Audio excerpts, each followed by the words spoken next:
We just can't afford to employ the number of people that we've employed before. Portland Public Schools announced phase 1 of their plan to try to fill a $20 million funding gap for this school year as they gear up for an even larger budget deficit next year. Fox 12's Spencer Schott spoke with the PPS superintendent about the planned furloughs and what other cuts could be coming. Phase 1 would include furloughing 13 district leaders who all work here at the district office for 5 days, including Superintendent Armstrong, who'd be furloughed for 6 days.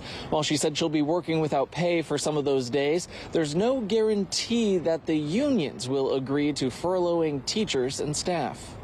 It's a significant ask to ask staff members to give a portion of what they receive every month back to the school district, and that's essentially what we're asking. Portland Public Schools is facing a $20 million budget shortfall, and they're hoping to fill that gap by furloughing employees at all levels. While furloughs of the district leaders and not hiring open office positions has brought that shortfall down to $14 million, the district is now asking the 6 labor unions, who are all currently in contract negotiations with the district, to also consider multi-day furloughs. In a statement from the Portland Association of Teachers, they want the district to consider more non-student facing cuts before they agree to the furloughing teachers.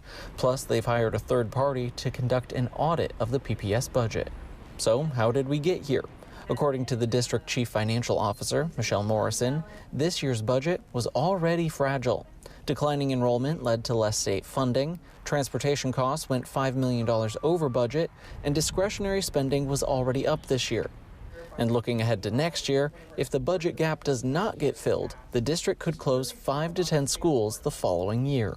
I anticipate presenting the board with a list of schools for closure in November, for board action in December, and then notification out to community by January of this upcoming year. So no school closures this coming academic year, but we are anticipating that there will be some closures. The names of what schools could be on that list is not available at this time.